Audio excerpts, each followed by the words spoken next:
একদিন গ্রামে একটা অদ্ভুত ছেলের জন্ম হয়। কারণ জন্ম হওয়ার সময় তার হাতে 6টা আঙ্গুল ছিল।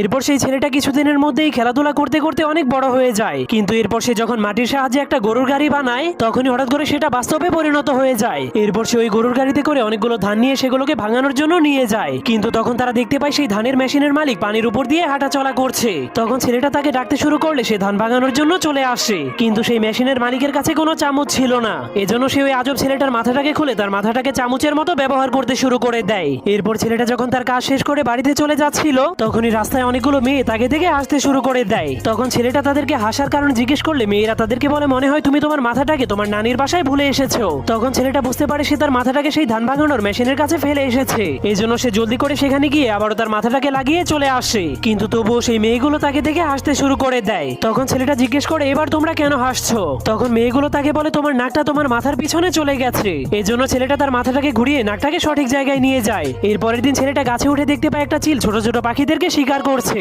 তখন ছেলেটাকে দেখার পর সবগুলো পাখি নিজের জীবন বাঁচানোর জন্য সেই ছেলেটার জামার মধ্যে ঢুকে যায়। তখন ছেলেটা এতগুলো পাখিকে ধরতে পেরে অনেক খুশি হয়ে যায়। কিন্তু তখনই হঠাৎ করে সবগুলো পাখি ছেলেটাকে নিয়ে আকাশে উঠতে শুরু করে দেয়। কিন্তু হঠাৎ করে সবগুলো পাখি তার জামার ভিতর থেকে বের হয়ে যাওয়ার কারণে সে নদীতে পড়ে যায়। এই খরগোশটা অনেক জোরে জোরে হাসি দেওয়ার কারণে তার বুকের সেলাইটা খুলে যায়। এই জন্য সে অনেক ভয় পেয়ে ছিঁড়ে যাওয়া জায়গাটাকে তার হাত দিয়ে ঢেকে দেয়। কারণ মেশিনগুলো যদি তার ছিঁড়া জায়গাটাকে দেখে ফেলে তাহলে তাকে ডাস্টবিনে ফেলে দিবে। এরপর খরগোশটা একটু সামনে আগালেই মেশিনে অ্যালার্ম বেজে ওঠে। তখন মেশিন তাকে ভালো মতো চেক করার পর একটা পাইপের সাহায্যে রাস্তায় ফেলে দেয়। তখন সে অজানা শহরে যাওয়ার পর সে বুঝতে পারছিল না তাকে কোন দিকে যেতে হবে। ঠিক তখনই সে একটা সেলাইয়ের দোকান দেখতে পায়, যা দেখার পর সে অনেক খুশি হয়ে সেই দোকানে ঢুকে যায়। তখন দোকানের মালিক তার এত খারাপ অবস্থা দেখার পর তার জন্য একটা চামড়ার জ্যাকেট বানিয়ে দেয়। কিন্তু তখনই খরগোশটা হাঁচি দেওয়ার কারণে তার চামড়ার জ্যাকেটটাও ছিঁড়ে যায়। এজন্য সেই দোকানের মালিক তাকে হসপিটালে পাঠিয়ে দেয়। হসপিটালে যাওয়ার পর ডাক্তার তার ছেঁড়া জায়গাতে ব্যান্ডেজ করে দেয়। কিন্তু সে আবারও হাঁচি দেওয়ার কারণে তার সেই ব্যান্ডেজটাও খুলে যায়। এজন্য সে অনেক মন খারাপ করে রাস্তায় হাঁটতে শুরু করে দেয়। কিন্তু তখনই সে রাস্তায় একটা লাল সুতো খুঁজে পায়,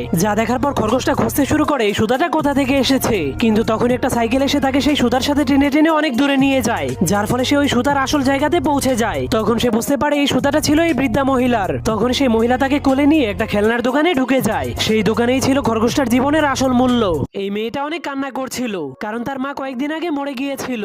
এজন্য সে যখন তার মায়ের কবরের পাশে বসে বসে তার মায়ের জন্য দোয়া করছিল, তখনই হঠাৎ করে মাটির নিচ থেকে একটা নীল কালারের ফুল বেরিয়ে আসে। তখন মেয়েটা সেই ফুলটাকে ধরতে গেলে সেই ফুলটা মেয়েটার হাতটাকে পেঁচিয়ে ধরে। এরপর মেয়েটাকে মাটির নিচের অনেক ভয়ঙ্কর একটা রুমের মধ্যে নিয়ে যায়, যার কারণে মেয়েটা অনেক ভয় পেয়ে পিছনের দিকে পালাতে শুরু করলে সে একটা কঙ্কালের সাথে ধাক্কা খেয়ে যায়। কিন্তু সেই কঙ্কালটা তাকে দেখে হাসতে শুরু করে দেয়। এরপর সবগুলো কঙ্কাল মেয়েটার জন্য গান গাইতে শুরু করে দেয়। তখন একটা কঙ্কাল মেয়েটাকে ধরে একটা টেবিলের উপরে বসিয়ে দেয়। এরপর মেয়েটাকে তরমুজ খেতে দেয়। কিন্তু তখনই একটা কঙ্কাল তার চোখগুলোকে কালো কাপড় দিয়ে বেঁধে দেয়। এরপর নিজের হাতটাকে খুলে সেই হাত